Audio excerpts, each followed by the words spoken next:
오늘의 말씀은 사사기 12장 1절에서 7절 말씀입니다.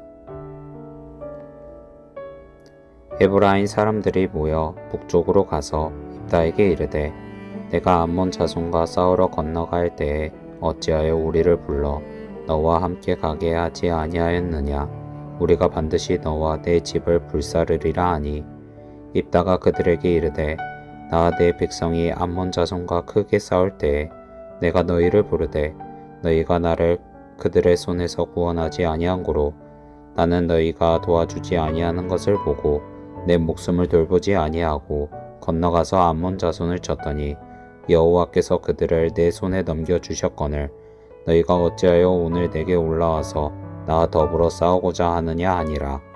입다가 길르앗 사람을 다 모으고 에브라임과 싸웠으며 길르앗 사람들이 에브라임을 쳐서 무찔렀으니 이는 에브라임의 말이 너희 길르앗 사람은 본래 에브라임에서 도망한 자로서 에브라임과 므낫세 중에 있다 하였음이라.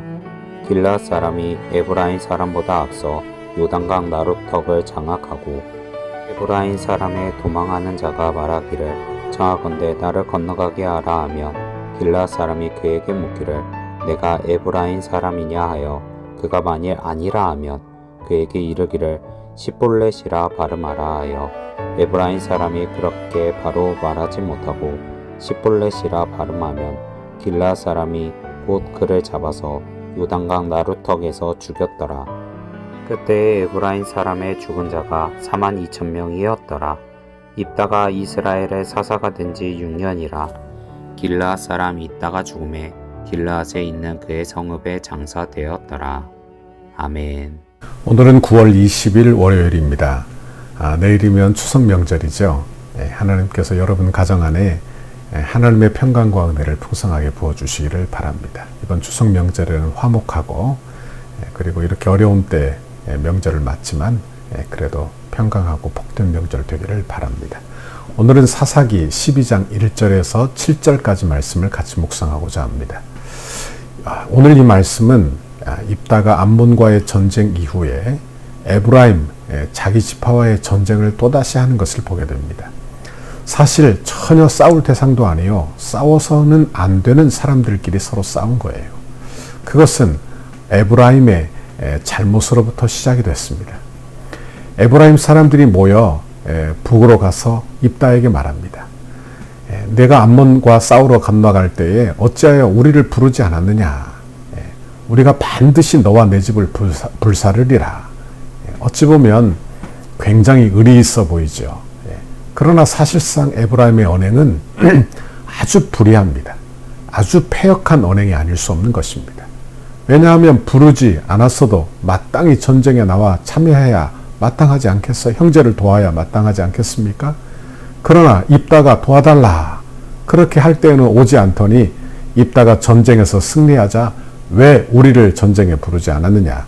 왜 너는 전쟁의 모든 공을 네가 혼자 다 차지하느냐 하며 시비를 걸기 시작한 것입니다. 사실 이 전쟁은 에브라임의 시비에서부터 시작이 된 거예요. 그런데 에브라임의 이런 행위는 첫 번째가 아닙니다. 전에 사사기 8장에 보면 기드온의 전쟁에서도 승리할 때 에브라임이 찾아왔어요. 왜 우리를 처음부터 부르지 않았느냐 하며 따졌습니다. 그때 기드온이 한 발 양보해요. 그리고 에브라임을 높여줍니다. 그러자 에브라임의 노가 풀렸다. 이렇게 되어 있는 것입니다.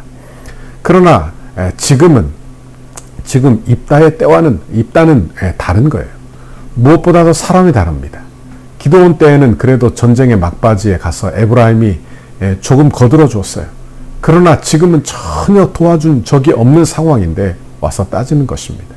그것도 4만 명의 대군을 이끌고 요단강 건너에 전쟁할 타세로 와서는 따지고 있는 거예요. 그리고 입다를 향하여 우리가 반드시 너와 내 집을 불사르리라 하며 전쟁 선포 위협을 하고 있는 것입니다.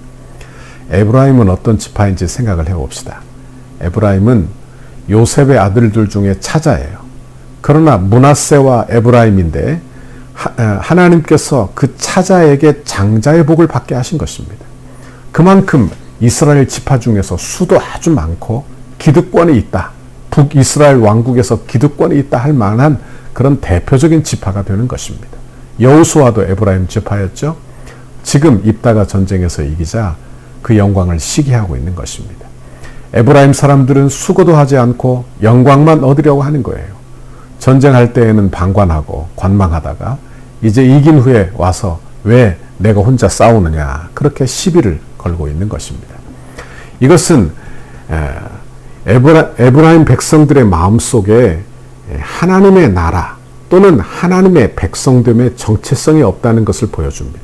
오직 자기의 이득권, 기득권, 이것을 잃지 않으려고 하는 그런 목적이 있고, 이걸 통해서 전쟁을 하려고 하는, 분쟁을 일으키는, 분란을 일으키는 그런 자세를 보게 되는 것입니다. 여러분, 우리도 우리의 기득권들이 다 있죠. 그러나 우리의 기득권이 형제를 해하는 그런 도구가 되어서는 안 되는 것입니다.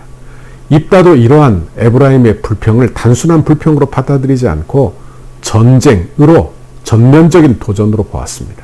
2절 말씀에 보면 입다가 그들에게 이르되 나와 내 백성이 암몬 자손과 크게 싸울 때에 내가 너희를 부르되 너희가 나를 그들의 손에서 구원하지 아니한 고로. 3절도 보세요. 나는 너희가 도와주지 아니하는 것을 보고 내 목숨을 돌아보지 아니하고 건너가서 암몬 자손을 쳤더니 여호와께서 그들을 내 손에 넘겨주셨거늘 너희가 어찌하여 오늘 내게 올라와서 나와 더불어 싸우자고 하느냐 하니라. 그래요. 입다는 이렇게 에브라임과 전쟁하지 않으려고 이렇게 시도를 합니다.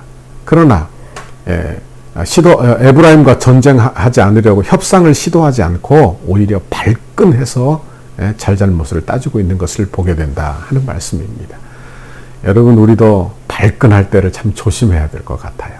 그러니까 발끈해서 나를 알아주지 않아 내가 이러이러하다 하며 발끈할 때, 이때 하나님의 영광을 가리기가 참 쉽다, 그런 생각을, 그런 묵상을 해보게 되는 것입니다. 도와달라 할 때는 도와주지 않더니 내가 목숨을 걸고 싸워 승리한 후에는 이제 와서 나를 안 불렀냐, 이게 말이 되느냐 하며 발끈한 것입니다. 사실 입다는 자신이 목숨을 걸고 싸운 것은 크게 확대했습니다. 그러나 하나님의 도우심은 축소하고 있는 것을 보게 돼요. 참 인간이라는 게 그런 것 같습니다. 인간은 자신의 죄성 때문에 자기가 한 행위를 확대하기를 좋아합니다. 그러나 하나님의 은혜, 하나님의 도우심, 긍휼은 자꾸자꾸 축소하는 거예요.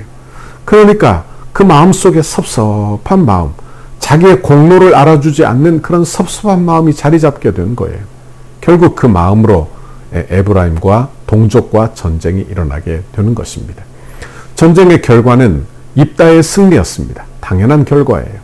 그런데 그들을 쫓아내는 것으로 입다가 만족하지 못하는 거예요. 요단강 나루턱을 점령하고 요단강 나루턱에서 도망하는 에브라임 사람들을 다 잡아 죽이는 악한 일을 하게 된다 하는 말씀입니다. 요단강의 나루터는 에브라임 지파에게 아주 중요한 장소입니다. 그들이 에후와 함께 모압 족속을 진멸할 때에도 요단강 나루턱에 자리 잡고 도망가는 모압 사람들을 다 잡아 죽였죠. 기드온이 미디안을 진멸할 때에도 마지막에 요단강 나루턱을 점령하고 도망가는 미디안 사람들을 죽였습니다. 그러니까 요단강 나루턱은 승리의 장소예요. 그런데 이번에는 입다와 싸워 이 요단강 나루턱이 이제 무덤이, 그들의 무덤, 실패 또는 패배하는 그런 무덤이 되고 만 것입니다. 그런데 요단강 나루터는 수많은 사람들이 왕래하지 않겠습니까? 그러니까 가다가 나 에브라임 사람 아니야 이렇게 도망가면 할 수 없는 일이에요. 그러자 길르앗 사람들이 어떻게 했느냐, 꾀를 내었습니다.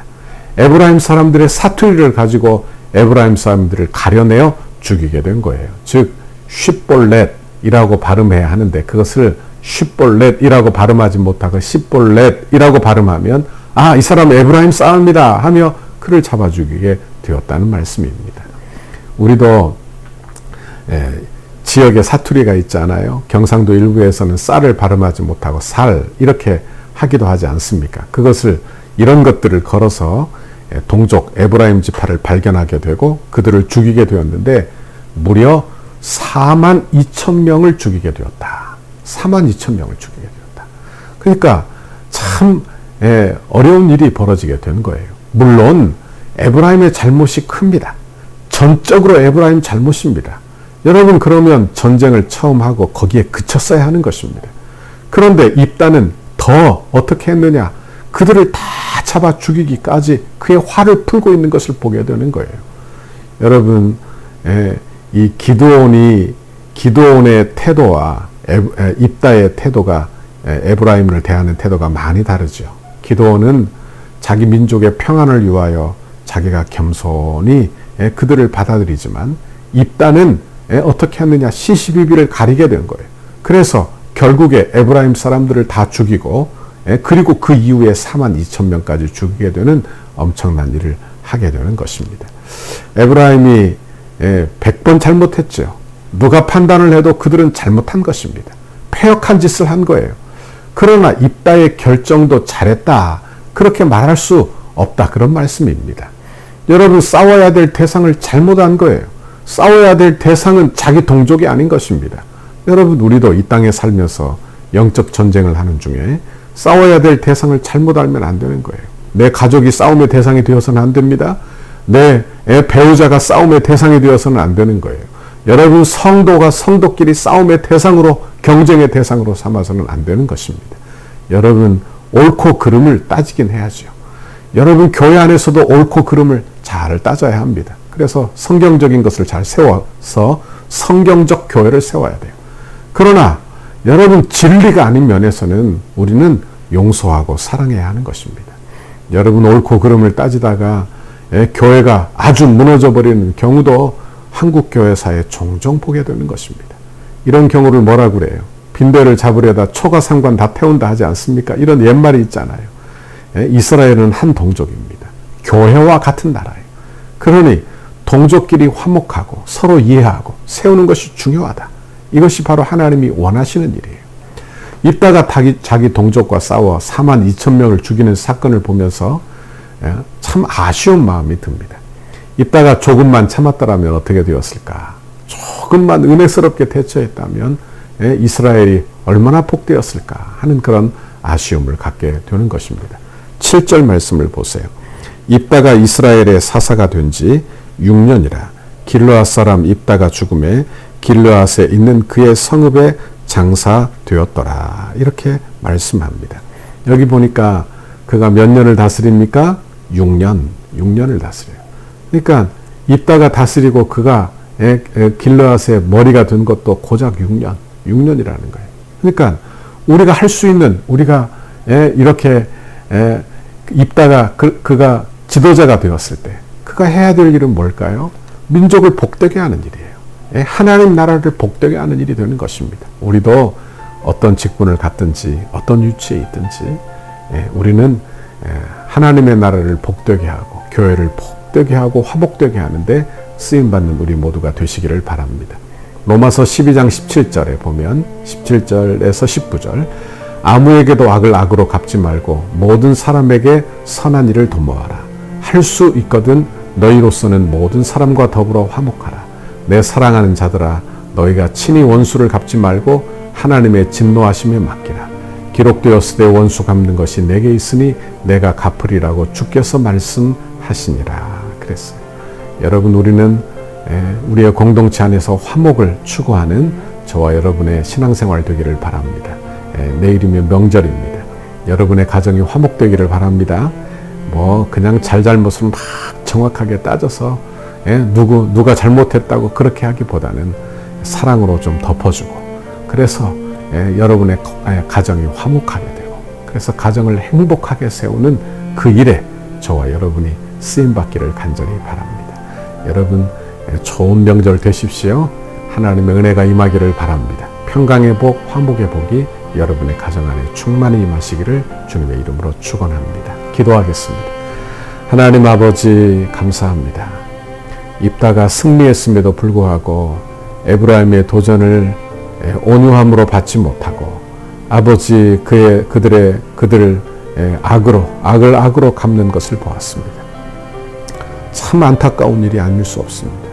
하나님, 우리도 이런 잘못을 범하고 살고 있지는 않은지, 우리가 이 땅에 살면서 우리의 정당성 때문에 하나님 우리의 의로 아버지 형제를 비난하고 살고 있지는 않은지 이 시간 돌아보고 묵상하게 하시고, 하나님, 내 가정이, 내 부부의 관계가, 하나님, 내 자녀들과의 관계가, 교회 안에서 성도와 성도 안의 관계가, 직장에서 하나님 동료와의 관계가 하나님 화목하도록, 나 때문에 화목하도록 주께서 긍휼과 은혜를 베풀어 주옵소서. 우리에게 지혜를 주시고 여유를 주시고 하나님의 은혜를 부어주어 이번 명절도 하나님 화목하게 이끌어내는 우리의 성도들의 가정이 다 되도록 복내려 주옵소서. 예수님 이름으로 기도하옵나이다. 아멘. 우리 교회를 향한 주님의 뜻을 이루소서. 성전 건축을 위한 100대 기도문은 함께 읽고 기도하시겠습니다.